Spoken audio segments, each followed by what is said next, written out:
오늘 이 시대에 우리가 부모로 살아간다는 것이 여간 힘든 게 아닙니다. 그 힘듦은 경제적인 것만을 의미하지는 않습니다. 우리 자녀들이 참 불확실한 이 시대에 폭력적이고 공포스러운 그 현장 속에 그냥 우리 자녀들이 그렇게 지금 내몰리고 있는 것이죠. 도덕적 상대주의, 그 다음에 거짓 정보가 범람하고 또래 집단의 그런 폭력과 압력에 시달리는 자녀들이 많이 있습니다. 더 나아가서 성문화의 정체성 또한 그것이 우리 자녀들을 그렇게 혼란스럽게 하고 있는 이 시대인 것입니다. 옳고 그름이 사라져버린, 그래서 도덕적 혼란만이 더해가고 있는 이 세상 속에 지금 우리 자녀들이 살아가고 있습니다. 그러기에 불확실하고 그리고 불완전한 이 세대에 우리 자녀들에게, 그들에게 기준이 되고 그들에게 버팀목이 되어줄 그 부모가 그 어느 때보다도 절실한 바로 그런 시대인 것입니다.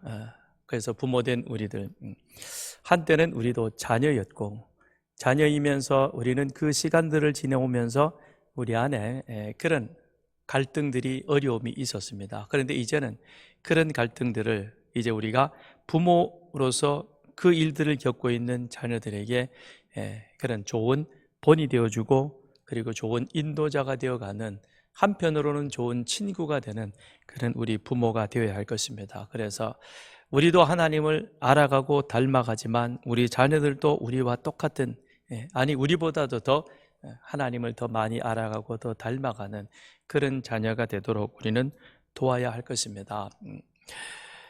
17세기에 그 영국 청교도 그 운동을 일으키며 또 그들에게 좋은 영향을 주었던 리처드 백스터 목사님이 이런 말을 했습니다.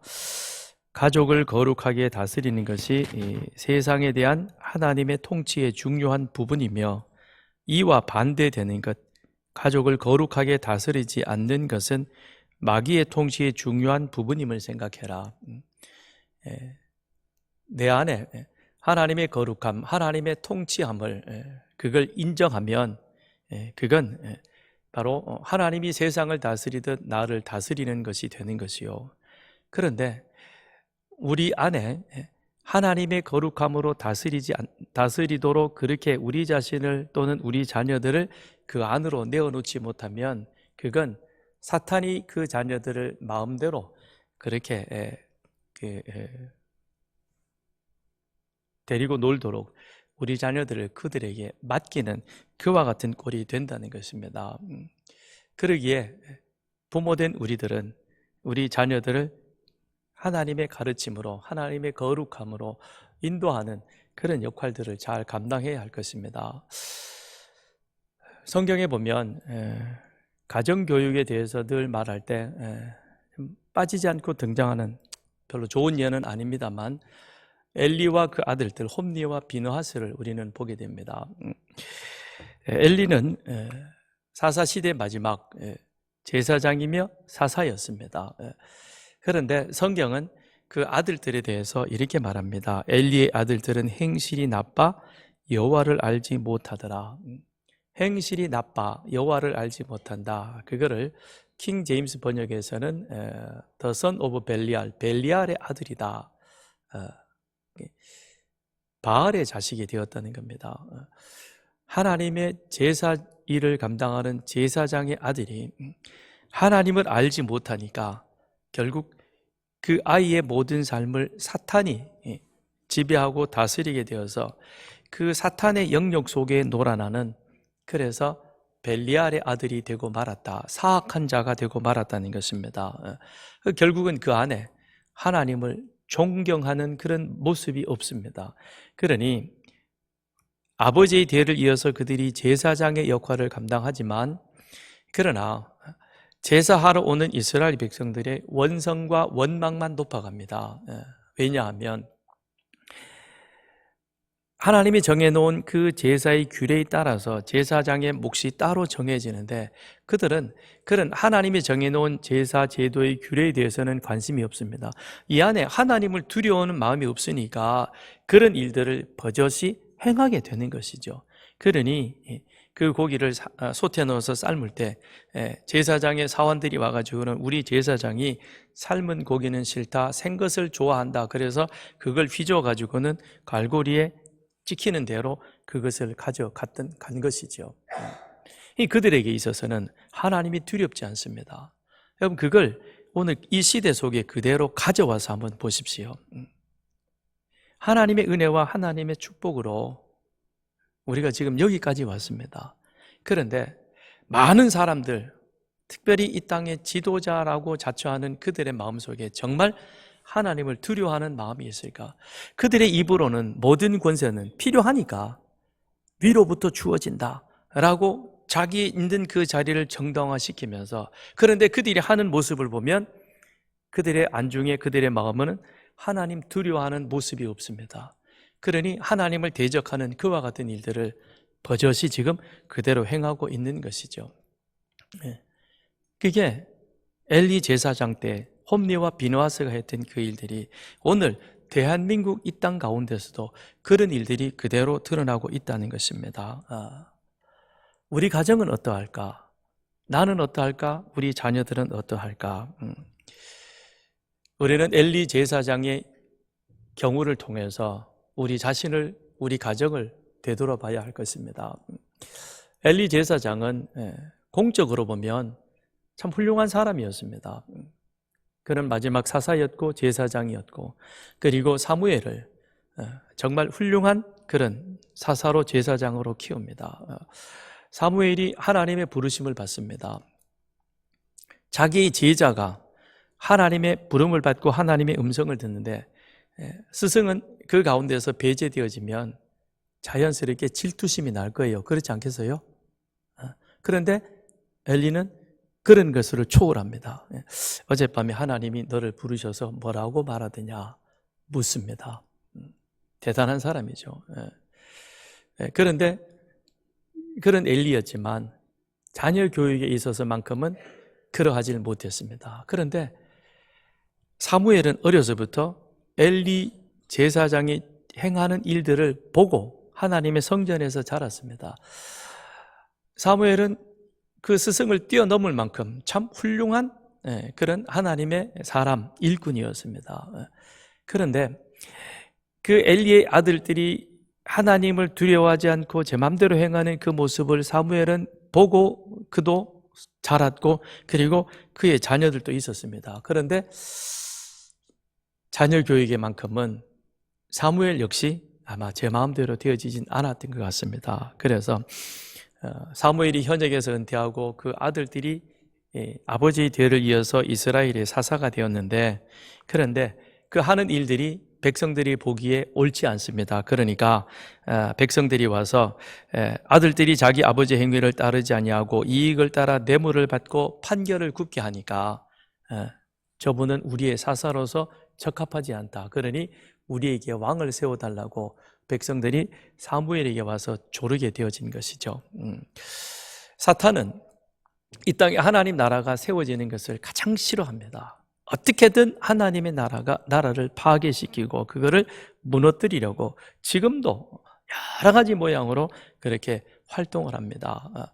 지난 시간에 말씀드렸듯이 부부관계, 하나님의 창조와 그리고 구속의 원리 속에서 바울이 부부관계를 설명을 하고 그것을 교회의 관계 속에서 잇대어서 그렇게 설명을 했지 않습니까? 하나님은 가정을 세우시고 교회를 세우셨습니다. 가정 안에 하나님의 나라가 세워지길 원합니다. 교회 안에 하나님의 나라가 계속되어 가기를 원합니다. 그러니 사탄에게 있어서 주 공격의 대상은 가정이요 교회인 것입니다. 가정이 무너지면 교회도 사라지게 되는 것입니다. 가정 없는 교회는 존재할 수 없는 것입니다. 가정 없는 국가가 존재할 수 없는 것처럼 이 교회 역시 가정의 기반 위에 세워져 있습니다. 구원받은 그 한 사람 한 사람이 하나님의 구원의 은혜를 기억하고 하나님의 그 약속하심에 따라 부모를 떠나 두 사람이 함께같이 가정을 이루고 그 세워진 가정 안에서 지난 두 주가 됐습니다만 기억하시죠? 아내는 남편을 어떻게 하라고 했죠? 우리는 좀 불리한 거는 생각을 안 하더라고요. 어느 누가 그래요. 자기가 좀 곤란하니까 못 들은 거로 하겠습니다, 목사님 그러더라고요. 아주 능숙해요. 성경은 5장 22절에 보면 5장 22절에 뭐라 그랬어요? 22절 아내들이여 같이 읽습니다. 시작. 아내들이여 주께 하듯 하라. 남편에게 복종하기를 주께 하듯 하라 그랬습니다. 마음이 불편하신 아내들이여. 그 다음 25절 시작. 남편들아 아내 사랑하기를 그리스도께서 교회를 사랑하시고 그 교회를 위하여 자신을 주심같이 하라. 아멘. 아내와 남편에 대해서 교회의 관계를 가지고 바울은 설명을 하죠. 그런데 그것은 더 들어가면 창조의 원리였고 구속의 원리라고 말씀하고 있습니다. 그런데 아내가 남편에게 죽게 하듯 복종하는 것 어렵습니다. 남편도 그리스도께서 교회를 사랑하여 교회를 위해서 자신을 주심같이 내 아내를 사랑한다는 것이 이게 참 쉽지는 않아요. 저도 그렇게 하는데 쉽지는 않더라고요. 열심히 노력하지만 만족하지는 못하나 봐요. 그런데 그걸 우리가 잘할 수 있는 길이 무엇이라 그랬습니까?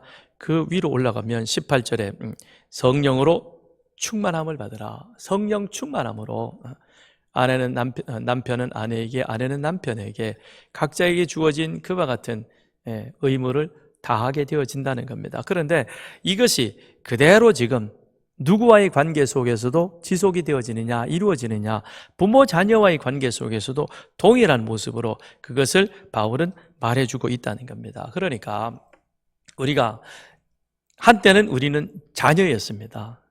나는 어느 가정, 어느 부모에게 자녀로 태어나서 그 부모로부터 양육을 받았고, 그래서 시간이 지나고 내가 성장해 가면서 어느 순간에 나는 부모가 되었고, 그래서 지금은 부모된 상황 속에서 또 우리 자녀들을 양육하고 있는 그런 과정에 있죠. 그러면 지금 내 양육을 받고 있는 그 자녀들도 시간이 지나고 성장하면 어느 순간인가 그들도 부모가 될 것이고, 이게 이어져 가는 겁니다. 그러니까 부모 자녀와의 관계는 단절되어진 것이 아니라 자녀였고 부모였고 부모였다가 다시 그 돌봄을 받았던 자녀가 또 부모가 되는 것이고, 이것이 주님 오실 때까지 계속되어지는 그런 과정 속에 있는 것이죠. 그러므로 우리는 자녀로 내가 있을 때 부모의 양육함을 받았는데 되돌아보면 부모에게 대했던 그런 모습들이 부족한 부분들도 있었고, 한편으로는 우리 부모가 미처 성경의 이와 같은 교훈과 진리를 알지 못해서 나에게 그와 같은 제대로 된 성경 교육으로 우리 자신을 양육하지 못했던, 그래서 내가 양육받지 못했던 그런 부분들도 있을 것입니다. 그걸 우리 부모님은 왜 그랬을까라고 탓하지 마시고, 그럼에도 불구하고 내가 지금 좋은 부모로 있죠. 그렇잖아요? 아멘 해보실래요? 나는 좋은 부모이죠? 아니더라도 그냥 야네 가능성을 가지고 예라고 대답하십시오.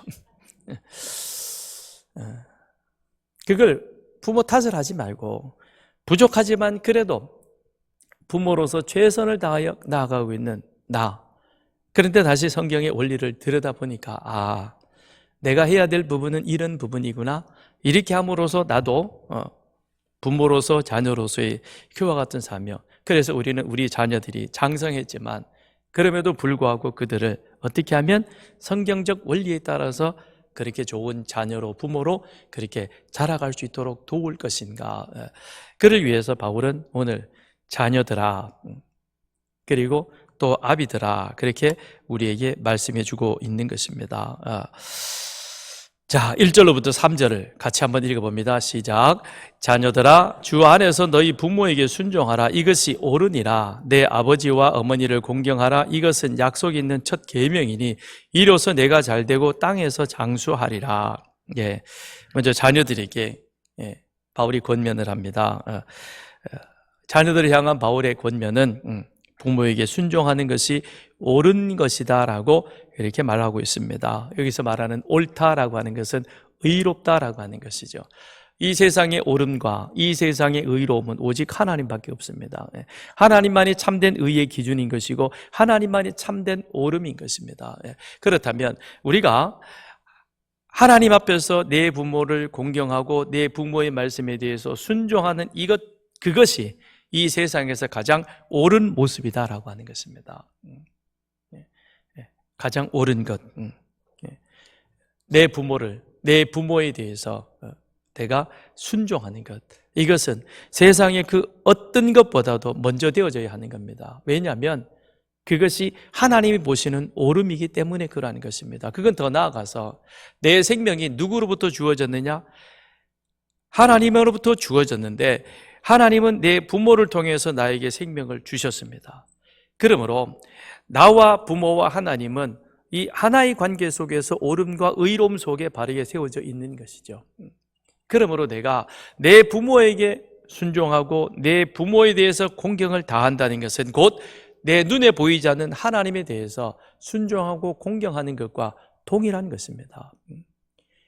부모에 대해서 함부로 하면서 나는 하나님 사랑합니다. 거짓말이죠. 내 눈에 보이는 나를 낳아주고 나를 길러주고 지금의 나를 있게 해주신 그 부모의 말씀에 대해서 함부로 하면서 나는 하나님 사랑합니다. 진짜 하나님 사랑일까요? 가식이죠. 위선이죠. 그런데 그런 가식과 위선을 누가 가장 잘 아느냐? 우리 가정에 함께 생활하는 우리 자녀들이 그거를 잘 압니다. 그렇죠, 그죠? 가정 안에서 우리 자녀들과 더불어 우리는 모든 것을 함께 공유합니다. 그런 공유함 속에서 하나님 앞에서 옳은 일이 무엇일까? 그건 하나님 부모에 대해서 순종하는 것이죠. 그 사람을 하나님께서는 의로운 사람이라 하나님께서 인정해 주시는 것입니다. 자녀가 부모에게 순종하는 것은 하나님의 명령인 것입니다. 명령은 반드시 지켜야 하는 것이죠. 내 생각대로 가는 것이 아닌 것입니다. 명령은 그것을 감당하는 그 사람이 생각이 정지되어져야만 명령을 제대로 지킬 수 있는 겁니다. 내 생각대로 그 명령을 지키려고 하면 절대 할 수 없습니다. 예를 들어서 제가 그러진 않겠지만 지금 여러분 다 의자에 내려오셔서 무릎 꿇고 앉아서 설교 들으십시오.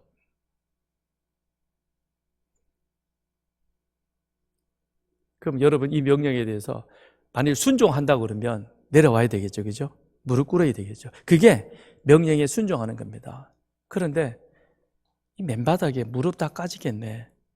목사님, 약간 지금 맛이 간 거 아니야? 왜 예배 시간에 저런 명령을 하지? 내 생각이죠, 그죠? 내 생각인 겁니다. 그럼 성경에도 보면 하나님께서 모세에게 뭐라고 말합니까? 내가 애굽에서 행하던 그 지팡이를 저 홍해를 향하여 내밀으라 그럽니다. 지금 홍해 바다가 여러 가지 설이 있습니다만 지난번에 가서 이제 홍해라고 그렇게 지금 학자들 간에 많이 논쟁이 되고 추정되어지고 있는 그 사우디아라비아에서 요르단 그 홍해, 그 이스라엘 그 건너편 거기를 보니까 거기는 폭이 한 50km 정도 되어지고 깊은 곳은 수심이 1km 이상이나 됩니다. 엄청 깊습니다. 1km입니다. 100m도 아니고요. 그런데 그 물이 지팡이를 내밀어서 물이 갈라진다? 가능해요? 과학적으로? 아니죠, 그죠? 그런데 하나님이 모세에게 명령합니다. 내 지팡이를 내밀어 저 바다 홍해 바다를 가리켜라 그럽니다. 모세가 그랬더니 물이 갈라졌습니다. 순종하지 않았다면 홍해는 갈라지지 않았겠죠. 그렇죠? 이것은 내 부모를 공경하라, 내 부모에게 순종하라. 하나님의 명령인 것입니다. 명령은 지켜야 하는 것입니다.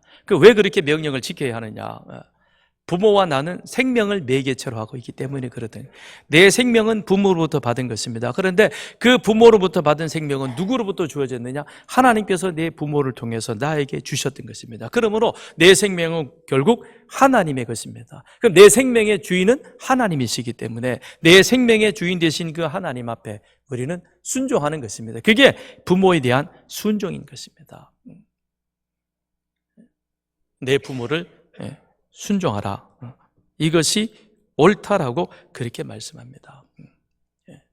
더 나아가서 부모 공경은 약속 있는 첫 계명이라고 2절에 바울은 말하고 있습니다. 10계명의 제5계명에 보면 하나님의 약속이 두 번 나옵니다. 하나는 제2계명이고 또 한 번은 제5계명입니다. 그런데 제2계명의 약속은 10계명 전체를 잘 지킬 때 하나님께서 그들에게 주신 약속하신 것이요.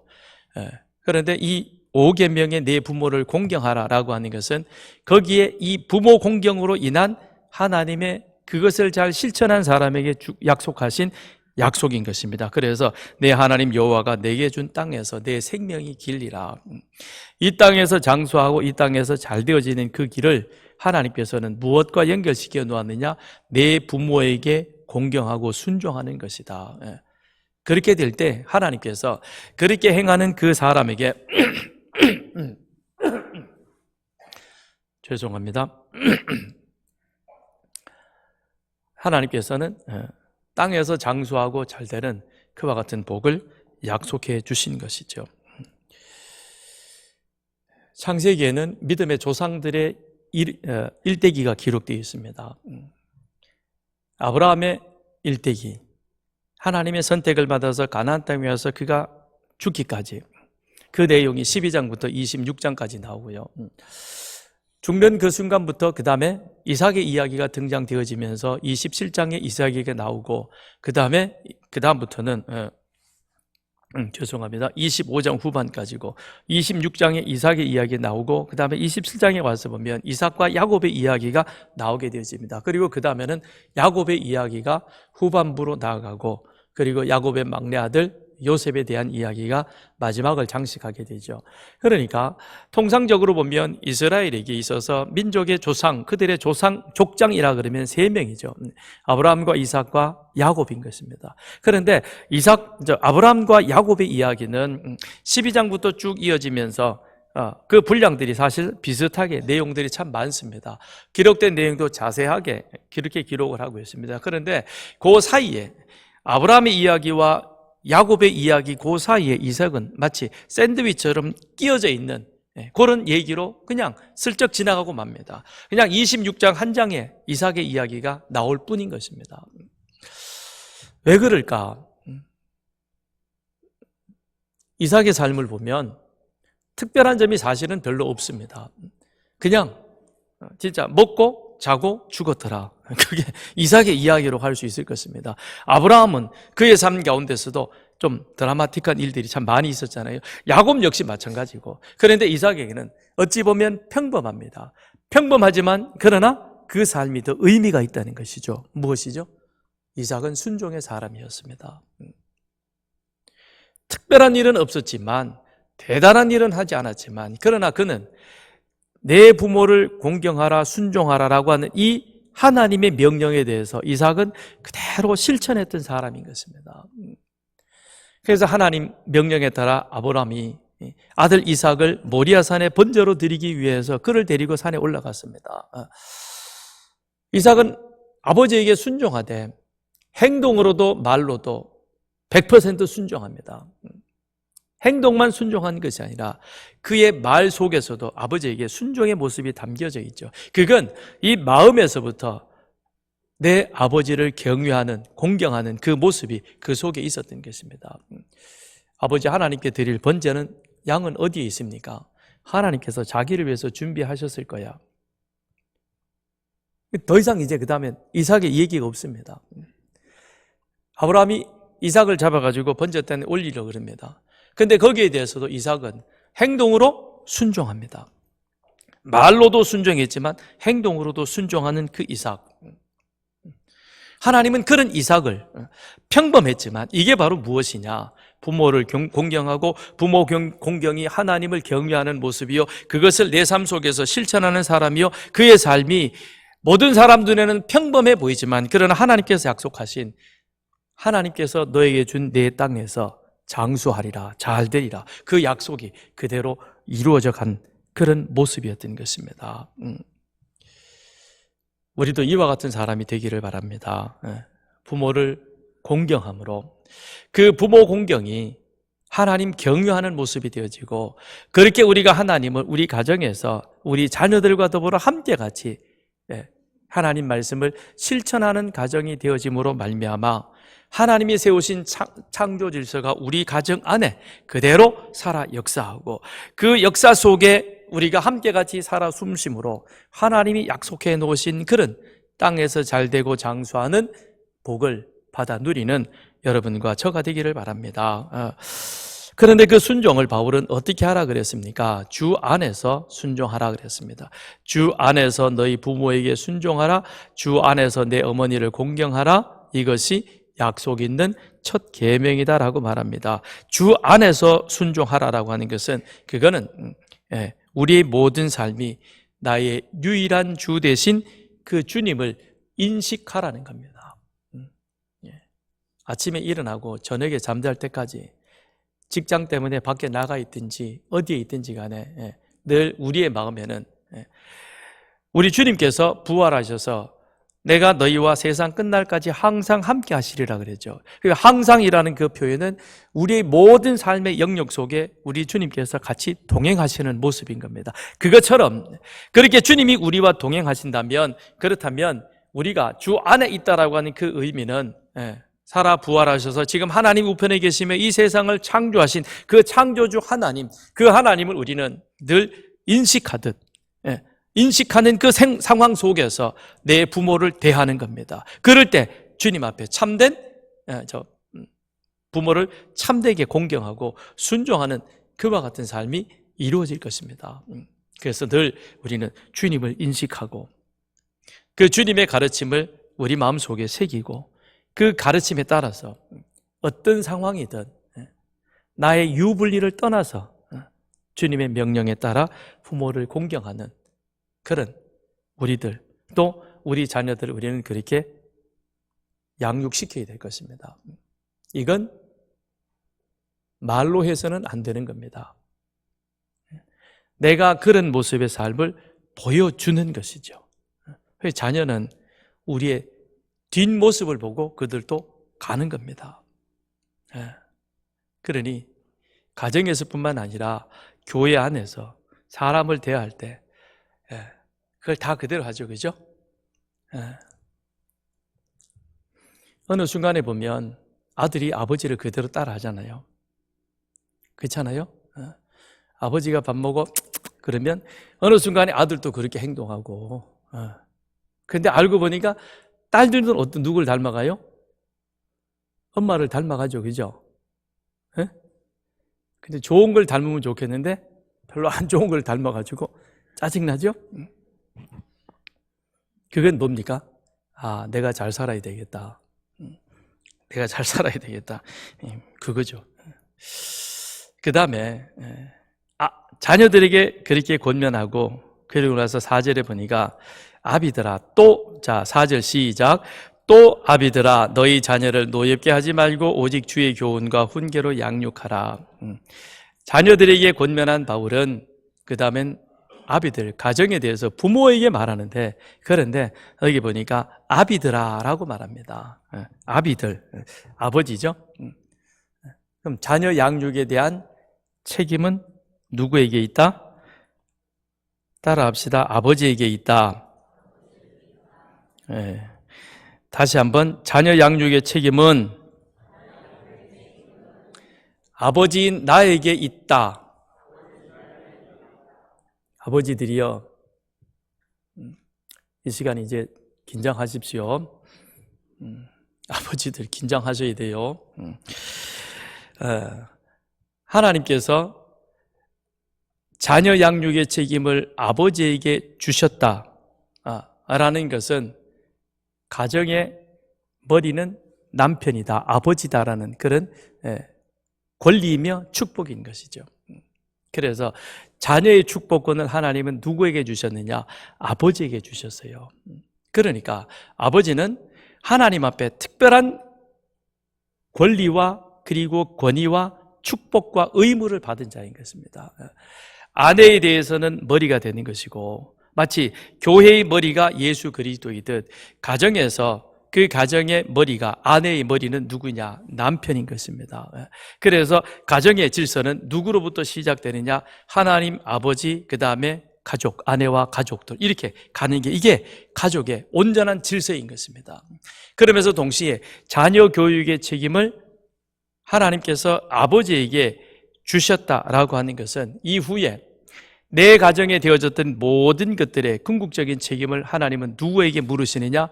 내가 남편 된, 아버지 된 너희들에게 묻겠다는 하나님의 의지가 여기 담겨 있는 겁니다. 그러니까 아버지들이 그냥 여기서 그런 것들을 어렵고 힘드니까 회피하고 나갔다가는 나중에 하나님 앞에 서서 이거 물으면 그럼 뭐라고 대답하시겠어요? 나 돈 버느라고 바빠서요. 하나님은 거기에 대해서는 그걸 인정해 주지 않습니다. 범죄한 이후에 내 이마에 땀이 흘러야, 그래야 먹고 사는 겁니다. 세상을 살아가는 일이 녹록지는 않습니다. 예수 믿는 우리나 저 믿지 않는 사람이나 똑같은 모습인 겁니다. 그 다음엔 여자에게는 해산의 고통을 더하셨습니다. 그래서 자녀로 인하여 가정 안에서 신경 쓸 일이 많은 것입니다. 그게 우리 인간에게 주어진 보편적인 삶의 모습인 것입니다. 그걸 회피하려고 하지 마십시오. 남자가 밖에 나가서 직장에서 일하면서 스트레스 받는 것 당연한 거예요. 아내가 가정에서 자녀를 키우면서 이런저런 속 썩는 것, 그것 또한 당연한 일인 것입니다. 이 일이 있구나. 근데 이걸 어떻게 감당할 것이냐? 하나님 앞에 기도하며 내 안에 성령으로 충만히 채워가는 겁니다. 그래야만 우리가 하나님이 주신 부모된 자로서 우리 자녀를 노엽게 하지 아니하고 그를 사랑하되 주의 교훈과 훈계로 양육할 수 있는 그런 자리로 나아가는 것입니다. 하나님은 자녀 교육과 가정의 책임을 우리 남편들, 아버지들에게 주셨습니다. 그래서 옛날엔 이것이 아버지에 의해서 가정, 자녀 교육이 사실상 그래도 잘 되어 왔습니다. 그것의 한 축이 밥상머리 교육이었습니다. 저도 어렸을 때 아버지 상에서 같이 밥 먹으면서 그러면서 아버님이 이런 얘기 저런 얘기 다 하시는 겁니다. 예배는 어떻게 드리는 것이며 밥을 먹을 때 어떤 자세로 밥을 먹는 것이며 어른들 앞에서는 어떤 말을 하는 것이며 하나하나 모든 것, 내가 하고 있는 이 일들에 대해서 그때마다 그걸 지적해 주는 그런 교육을 우리는 거기에서 받았죠. 근데 요즘은 밥상머리 교육이 없습니다. 밥 먹을 때 아빠가 아이에 대해서 뭐라고 한마디 하려고 그러면 그만 밥 먹어. 스트레스밖에 안 먹어. 그 엄마가 맞고 났습니다. 그러지 마세요. 아빠가 자녀와 같이 앉아서 식사할 때 그 자리를 아버지는 잘 준비해서 대화를 나눠가야 하는 겁니다. 그래서 여러분 가정에 요새는 뭐 그렇게 많지도 않죠. 그죠? 하나, 둘. 그 자녀와 함께 같이 식사하는 식사 횟수가 얼마나 됩니까? 그리고 식탁에서 주로 나누는 그 모습은, 풍경은 어떠합니까? 자녀와 부모와 같이 함께 대화하는 그런 모습인가? 아니면 밥 먹으면서 편식하는 그 아이를 두고 그것을 질타하느라 식사 시간이 오히려 지옥 같은 바늘방석은 되지 않는지요. 그래서 식사 시간이 온 식구가 기다려지는 그와 같은 시간이 되어야 할 것입니다. 그래야 밥상머리 교육이 가정 안에서의 이와 같은 교육이 자연스럽게 그렇게 이루어지게 되는 것이죠. 왜냐? 저도 그런 부분에 있어서 교육은 받았지만 제대로 실천하지 못했던 그런 아쉬움이 있습니다. 자녀가 태어나서 가장 먼저 만나는 사람이 아버지입니다. 어머니입니다. 간호사가 받아주지만 그런데 결국 품 안에 안기고는 아버지 엄마죠. 그죠? 아버지 엄마는 이 아이가 세상에 태어나면서 첫 번 마주하는 그 사람인 것입니다. 그리고 그들이 가정에서 그들은 생활하며 자라가는 것입니다. 그렇기 때문에 자녀에게 있어서 최초의 교사는 부모인 것이고 그 최초의 교육 장소는 가정인 것입니다. 교회가 여러분 자녀의 신앙 교육의 전부이라는 사실은 잊어버리십시오. 여기 와서는 그 자녀들이 가정에서 이번 주의 말씀을 지난주의 말씀을 잘 실천했는지, 그렇게 살아왔는지 확인하고, 이번 주에는 이렇게 살아갔으면 좋겠다는 그런 과제를 던져주고, 그 과제를 가정 안에서 부모와 함께 같이 실천하며 나아가는 그 자리가 가정인 것입니다. 교회에서 일주일에 1시간, 11시부터 12시, 그것도 설교 시간 한 10분, 15분, 그 시간에 어떻게 모든 교육을 다 할 수 있겠습니까? 그래서 가정교회 안에 말씀 학교가 있어야 되는 겁니다. 부모들이 말씀을 배우고 부모들이 말씀을 알아야 되고 배운 그 말씀을 가지고 우리 자녀들에게 그 사실을 가르쳐야 됩니다. 그대로 전해줘야 되는 거예요.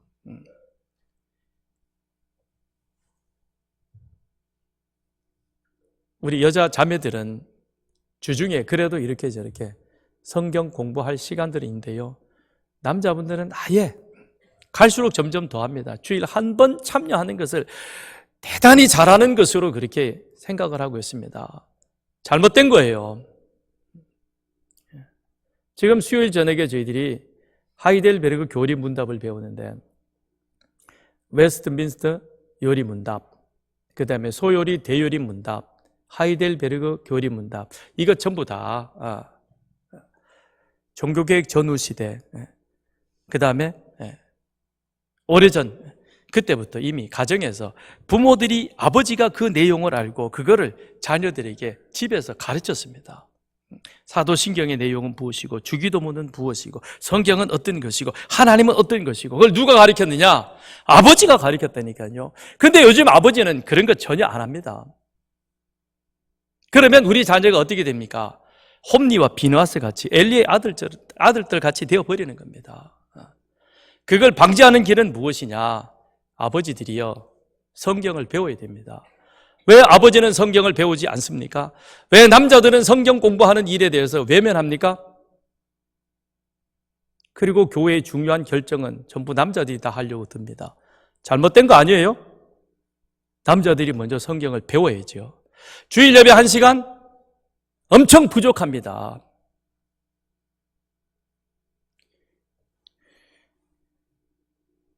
조이풀 모임을 다시 시작을 했고요. 그래서 30대 우리 젊은 부모들에게 어떻게 좋은 부모가 될 수 있을까? 믿음의 부모가 되어줄 수 있을까?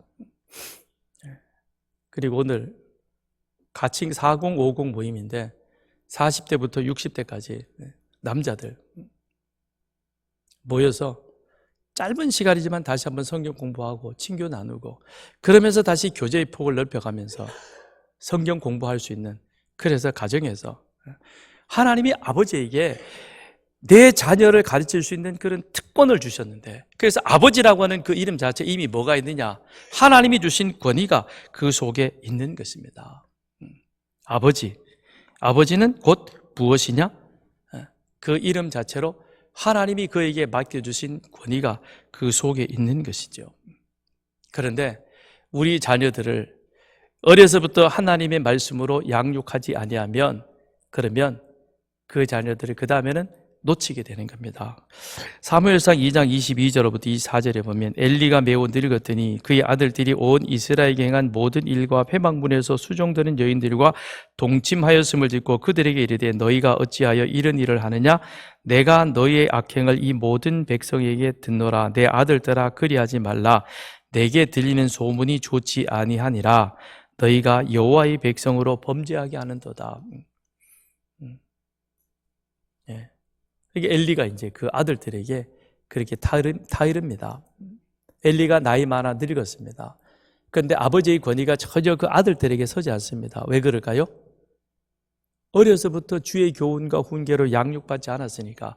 이 마음속에 하나님 두려워하는 마음이 없는데, 아버지야, 더군다나 늙은 아버지, 안중에도 없는 거죠. 이게 제 마음대로 가는 겁니다. 여기 보면 노엽게 하지 말라. 그건 자녀를 사랑하라는 것이죠. 자녀를 사랑하되 어떻게 살아갑니까? 주의 교훈과 훈계로 양육하며 그것이 자녀를 향한 옳은 사랑의 모습인 것입니다. 요즘 우리 젊은 부모들이 자녀들을 데리고 가서 여러 가지 많은 것들을 체험시켜주고 합니다. 참 좋은 모습입니다. 그런데 놓치지 말아야 될 것은 그 안에서 그 아이들을 즐겁고 행복하게 해주는 그게 전부가 아닌 겁니다. 그 안에 이 세상을 지은 자가 누구인가, 어떤 상황 어떤 곳에서도 늘 하나님과 연관시켜 창조의 그 모습을 가르쳐줘야 됩니다. 그리고 하나님을 그들 마음속에 심어줘야 하는 겁니다. 하나님을 경외하는 그런 자세를 어려서부터 가르쳐줘야 하는 겁니다. 그래야 이 자녀들이 나중에라도 하나님 경외하듯 내 부모를 공경하게 되는 것이고, 그리고 부모가 그 자녀에 대해서 권위를 가지고 그들을 바른 길로 인도할 수 있는 것이죠. 엘리는 무척 조심스럽게 얘기를 합니다.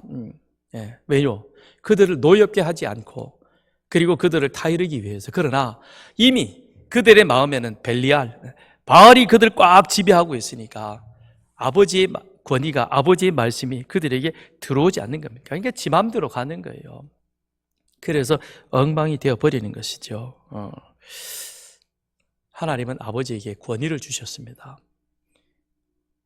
그 권위는 폼 잡으려고 준 게 아니라 하나님의 말씀, 주의 교훈과 훈계로 그 자녀들을 하나님을 경외하는 자리로 이끌어가라고 그렇게 주신 권위인 것입니다. 그 권위를 잘 사용하셔서 그리하여 우리 자녀들을 사랑하되 하나님 사랑 안에서 그들을 하나님의 말씀으로 사랑하여 하나님을 기뻐하는, 하나님을 경외하는, 하나님의 뜻이 무엇인가를 아는 자로 그렇게 우리 자녀들을 키워가야 할 것입니다. 하나님은 하나님의 뜻을 아는 자와 함께 하십니다. 하나님은 하나님의 뜻을 알고 그 뜻대로 행하는 자를 도와주십니다. 아무나 도와주지 않습니다. 분명히 아십시오. 하나님의 뜻대로 행하고 노력하는 자를 하나님께서는 여러 가지 모양으로 도와주십니다. 그러나 이 마음속에 하나님은 없이 몸만 왔다 갔다 하면서 하나님 이름 찾는 사람, 하나님은 그들을 도와주시지 않는 겁니다. 그와 동행하지 않는다는 것입니다. 그러므로 이제 우리는 하나님 사랑하는 자녀로 우리 자녀를 양육시킬 수 있는 저와 여러분 되기를 바랍니다. 그리고 우리 부모로서 자녀들 앞에서 하나님이 주신 그 권위를 가지고 그들을 하나님 앞으로 바르게 인도하는 우리가 되기를 바랍니다. 우리의 노력만으로 되어지지 않습니다. 결심한다고 되어지는 것도 아닌 것입니다. 어떻게 해요? 성령의 충만함을 받으라. 그래서 매일같이 말씀과 기도로 우리의 삶을 채워야 할 것입니다. 그래야 부모된 자로서, 자녀로서 주어진 사명을 잘 감당하며 하나님 앞에 축복받는 자로 나아가게 될 것입니다. 이 시간 우리 같이 함께 기도하겠습니다. 기도할 때에 하나님, 나는 부모이기 이전에 한 자녀였습니다. 부모를 공경하라는 주님의 명령에 먼저 실천적 모범을 보이는 자녀 되게 하시고, 또한 하나님의 선물인 자녀들을 주님의 교훈으로 하나님 찾으시는 그 사람으로 양육할 수 있도록 날마다 성령 충만함을 구하는 내가 되게 하여 주옵소서. 같이 기도하겠습니다.